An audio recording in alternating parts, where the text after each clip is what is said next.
we're going to discuss why that's important. Now, it cannot be stressed enough that the main component of our Seder experience is really about reliving slavery and freedom, or more importantly, more aptly, redemption. That's going to be really the key to what our Seder is about. So, although we know the story, and although we've probably heard the story many times, we relived it many times of all the Seders that we grew up with, and if you didn't grow up with a Seder, perhaps you've heard a number of times, but the fact is, that is really the key to what a Seder night is about. It's about reliving, re-experiencing, speaking about all we've gone through for the many, many years up until where we are right now, but most importantly, the fact that we went through slavery in Egypt and we became a nation from that experience itself. That's going to be the key of what we need to speak about. What does that mean? It means literally opening up books and talking about what actually happened. We had this kind of slavery. We were oppressed in this way. We had this hardship. Not necessarily about what's happening in our lives today. That's also important. But really the key is, tell me the story of what happened. Look up the deep stories that what we know as the Midrashim that explain to us a little bit more background or underpinnings of what happened. Those are key to really experiencing what the Seder is about and experiencing our hardship and our freedom. So again, as much as it's important for us to speak about our own personal experiences of what I went through last week, last month, last year, but really it's about us as a nation. Us as a nation means connecting to what we went through when we were in Egypt and how God saved us and made us into this great people.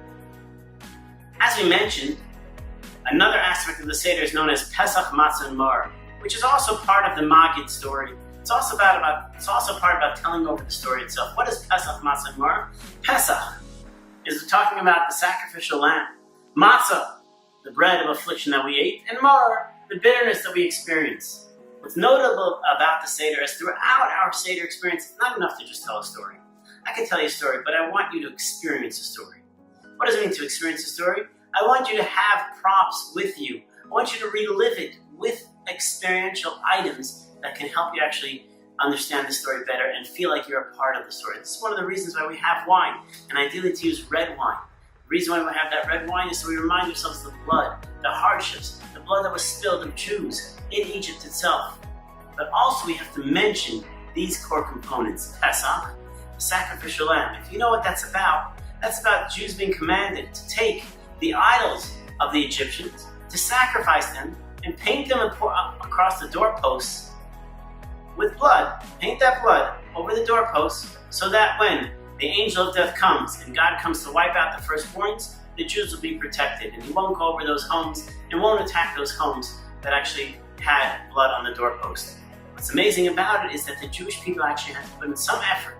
It wasn't so easy because you're taking an idol that they worshipped and now you're going to slaughter and put the blood on your doorpost. That was the efforts that the Jewish people put in. That's one aspect, that we had to do something in order to acquire that redemption or to be deserving of that redemption. The next aspect that we have is known as matzah. Matzah, as we know, throughout the Seder has two different experiences. One is the bread of affliction, and the other one is actually bread of freedom. It's being able to have the opportunity to look at something within our life that can go either way. It can be something that's hard, it can be something that's a sense of freedom for ourselves. And that's part of the experience of what matzah represents. And the last is the bitterness. The bitterness is the bitter herbs that we have.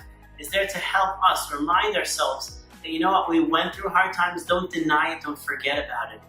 We know that we went through those hard times, we remind ourselves about it, and that's what really gives us a sense of life and freedom and the opportunity to thank God for that experience that we had. That even through bitterness, we can actually be thankful for the hardships that we had.